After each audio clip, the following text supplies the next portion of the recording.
Welcome to the Purpose Driven Mom Show, episode 471. It is August, and we have just wrapped up our back to school planning workshop that we did. And I know what you're thinking, it's still summer, but for some of us, it's not. Now, my kids go back to school the last week in August, and we have people in the Purpose Driven Mom community where their kids are already back at school. And then where I grew up in New Jersey, you don't go back to school till after Labor Day. So I know that this time of year can feel all over the place because you're half in summer, half out. That's kind of how I feel right now.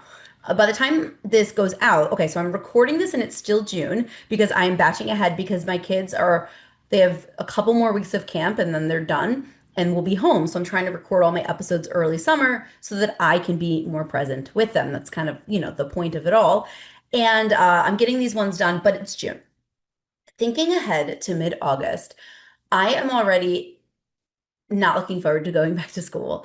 I said it yesterday on our Purpose Driven Mom Club call. We have a lot of homeschool moms in our community, and it just sounds so aligned for me. I just want more time with my kids. I just want to have more flexibility and freedom. I want them to be challenged. So who knows where things are going to go, but summer's been great so far. Again, recording this, we've only had a few weeks of summer, but July looks like it's going to be super fun. My kids have their final couple weeks of camp in July. We have a trip planned. And then in August, we are just back-to-back trips. So, like I said, the day this goes out, I think we're leaving tomorrow to go down to Atlanta to take my oldest to college. We just got back from a camping trip and we're hopefully going on another one next week. So, I'm not ready to get into my back to school mindset, but here's the thing. After we get back from that final trip of the summer, my kids go to school Monday and I have to get there. So that's what we're going to talk about today. We're going to talk about using this back to school mindset on your own personal goals and how you can use it to kind of recharge things. Just like the kids are getting ready for a new year, they're excited, they're ready to learn and grow and see their friends and have new teachers. Like we can do the same thing when it comes to our goals. And I always say back to school season and New Year's, right? It's like those are our Super Bowls for us moms because we're resetting our routines and we're getting started for things. So the back to school mindset is one that we can have, and it's that same excitement we get in January, right? It's that same excitement we get when we're optimistic. We're like, I can do all these things. I have all this time, or I don't have all this time, but I have a plan. It's a clean slate. These are my brand new goals. And it's a time where we tend to have more energy. It's a time where we're a lot more intentional. Again, the new sharpened pencils, the back to school clothes. I don't always get my kids new backpacks unless they're actually broken, but but what if they get a new backpack? It's exciting. The new planner, right? We want to take new planner energy for ourselves as well.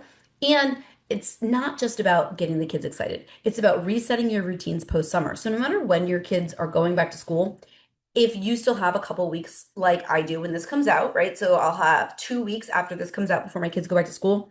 This is a great time to start to slowly get them ready for back to school, to start to get everyone to bed a little bit earlier. We are summer bedtime people, right? My kids go to bed a lot later. We're out swimming till 9 o'clock at night. We're down by the fire pit. I mean, it's just so nice. Like that summer mentality is nice. And there's a lot of things I want to take from my summer mentality. I feel like summer Cara, we like to call her nature Cara. She's outside, we're hiking, we're sitting by the fire pit, we're camping. I'm just more relaxed. So there's pieces of that I want to take into my year, but then there's pieces of back to school Cara that summer Cara needs, right? A little bit more structure. Now, I have structure in my summer, okay? We have time blocks. We do things because I still have to work. I still want to work on some of my goals, even the fun ones. My goal this week was to finish my book. I did last night, right? Like I still have structure and flow and rhythms, but I want to take that sparked energy into September, okay? We often will lose momentum kind of like mid-year, right? Like once the school year ends, June, it's May, June, halfway through the year, right? Summer disrupts that. So maybe you've gotten your routines down. Maybe you were doing great on some of your goals. I hear this from a lot of the moms in the club. And again, if you want to check out the club, you can go to purposedrivenmom.com/club pass. You can get a $10 pass to just come hang out at one of our calls, see what it's like and get coaching and support. It's a new thing that we've decided to do this summer. It's been very fun to get to meet some new people. We have co-working calls where you can just get help, so, to work on things like this in your goals or coaching if you want accountability if you're stuck on something. So again, go to purposedrivenmom.com/club pass to check that out. But Here's the thing. A lot of the moms that I talk to, they're like, I was doing great on my goals and I'm struggling now that summer's here. I don't know how to find time to get things in. And this is hard for me as well. When my kids are home, it throws kind of the whole routine off. Even this week that I'm recording this, my son is at baseball camp. Baseball camp starts at 8:30. Okay, we're used to not school starting till 9. And you might be like, oh, Kara, it's a half hour. But moms, we know this half hour matters in the morning.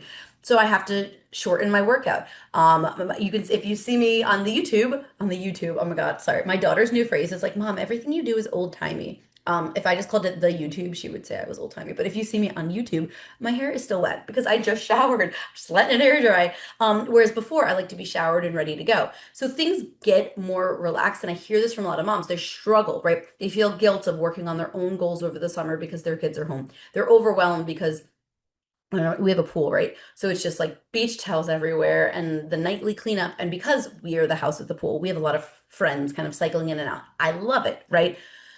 But it's a mess, right? Things can be messy. We feel a little bit disconnected because we don't have this much quiet time. This is the hardest one for me. And I will say, like, in full transparency, the one thing that's holding me back the most from homeschooling is the weeks, like right now when I'm recording this, my kids are at both at a camp. My daughter's at a way camp, which I miss her so much. She does one week, she'll do this week in June, and then she'll do a second week at the end of July.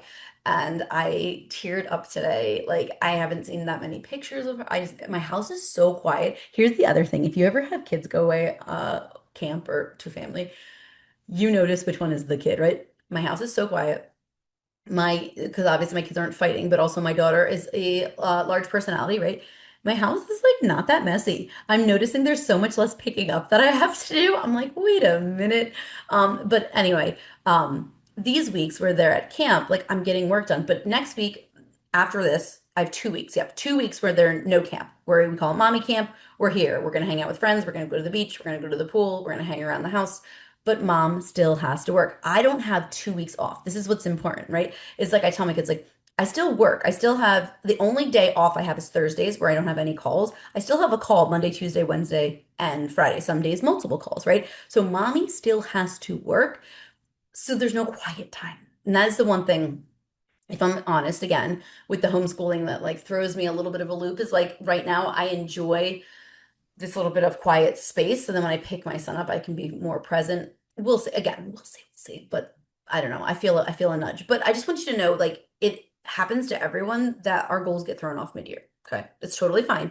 But again, how are we going to take this back to school energy? How are we going to take this back? Oh, and I didn't say this, but show notes, you can either swipe up on your player or you can go to purposedrivenmom.com/podcast 471 or hang out with us on the YouTube if you like to watch. All right, so let's reframe summer. It is not a setback, it is just a season. It is a season of relax, it is a season of fun, it is a season of slow, and it is enjoyable.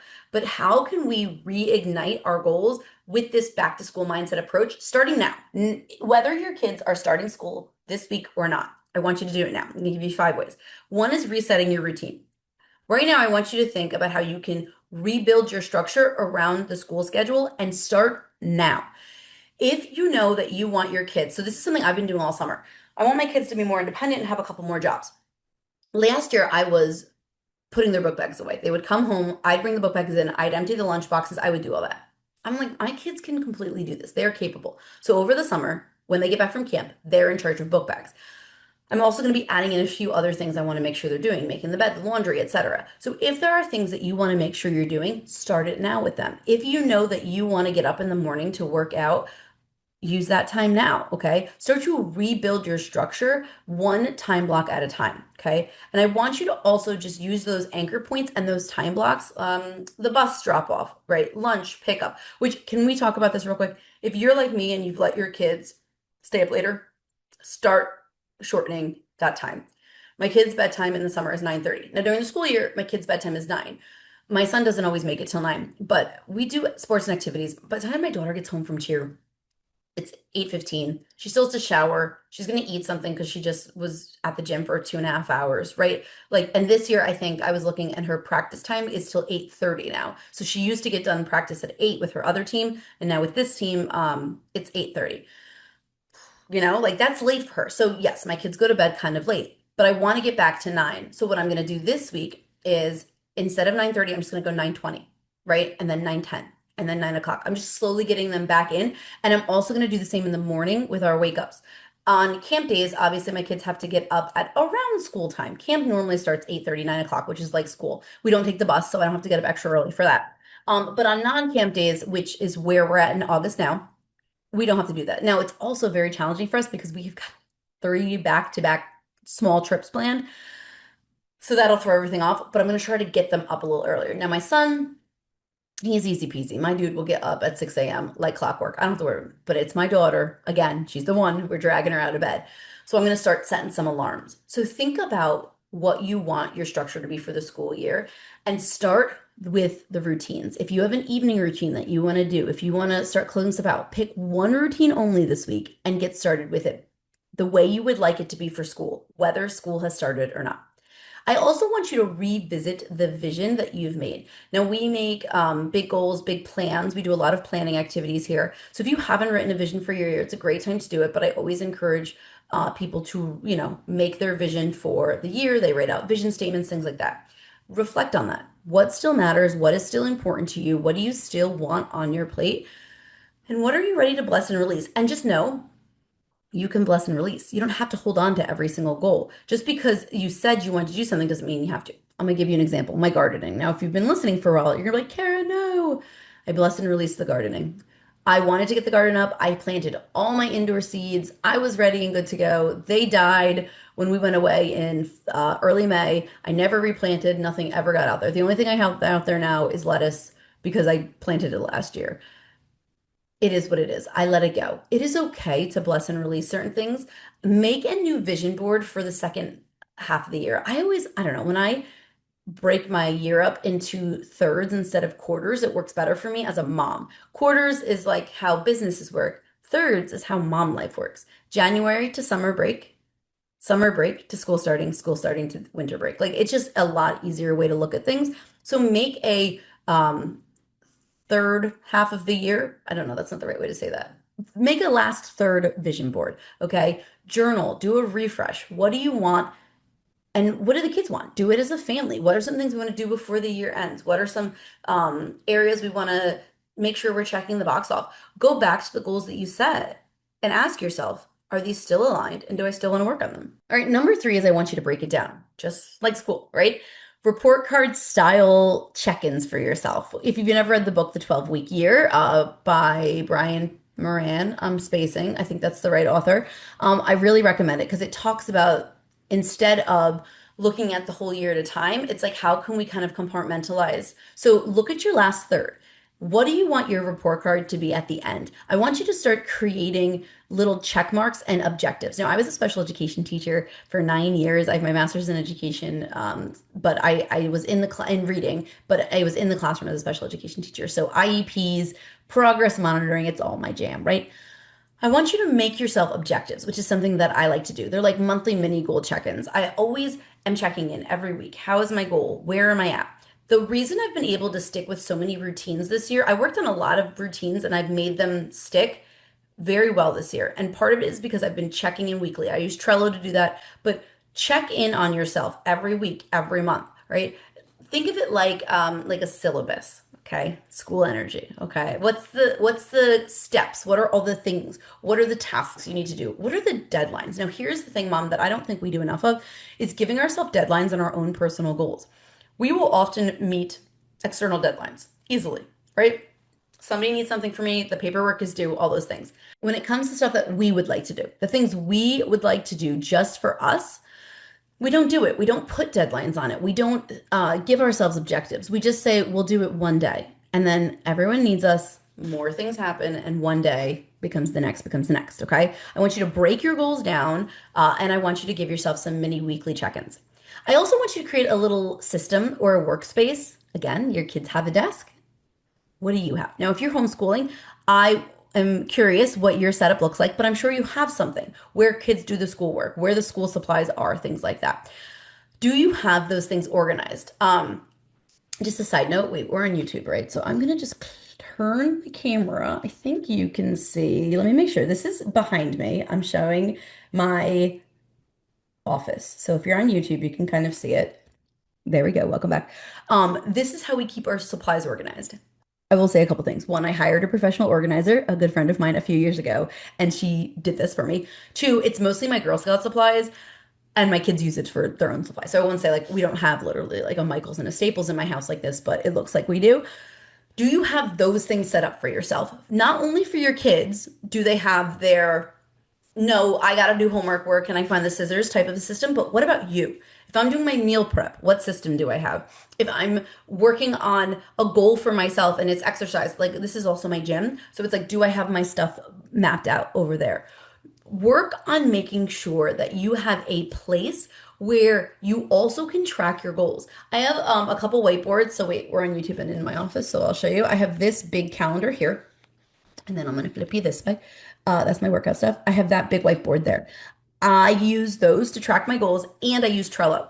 This way, this is my place. So if you don't have a place where you're tracking your goals, I recommend you start one and you get one now so that you are applauding as you go through. You've created a space that's like, this is my goal workspace. And I also want you to celebrate. Kids get the sticker charts, you get the sticker charts, right? Track, give yourself rewards, treats, check-ins, make it fun. One of the reasons I think so many of the moms in the Purpose Driven Mom Club are successful is we gamify everything, right? We make it fun, we make it light, we make it enjoyable. I want you to do the same, okay? Now, I know the back to school time can feel like the kids need everything and I have to do it for them, and I get it, but you deserve to grow as well. You deserve to work on your goals. Maybe you put your goals on the back burner this summer. Maybe you didn't, okay? But I want to remind you, your kids are watching how you are handling the fresh start. So if you're stressed, if you're running around, if you're like, oh, mom's so tired, like, all those things, your kids see that, okay? I want you to start seeing yourself as a student of your own goals, okay? You're not just the caretaker, right? You are learning about your new goal. You're excited. Take that energy, all right? I know that it's possible to do it. And there's just, again, there's something about this time of year that is just so exciting, okay? So I want you to pick one goal. Pick one of your goals that you're like, I need to reignite this. And I want you to take one of the 5 steps today, okay? Write it down, choose an action, schedule it into your week. Start taking that back to school energy with your goals so that you can close out this last third, which is wild. Like we're about to hit back to school holiday. I cannot believe how fast this year is gone. You want to achieve your goal, you can do it. You just got to do it one step at a time. All right. What I'd love for you to do is head over, leave us a nice 5-star rating or review if this helped you at all. It's how more moms find the show. But I also want to encourage you to come check out the Club Pass. You get a chance to hop on any of our calls for the week. So if you go to a purposedrivenmom.com/club pass, you can check out the call schedule for the week and get support. We can work on your goals. I can coach you through mindset wise or practical. If you're like, I don't know how to break this goal down, bring it to me. I'm literally opening up for group coaching for only $10. I would love to see you there. Come and join us. Check out the Purpose Driven Mom Club, and show notes will be at a purposedrivenmom.com/podcast 471.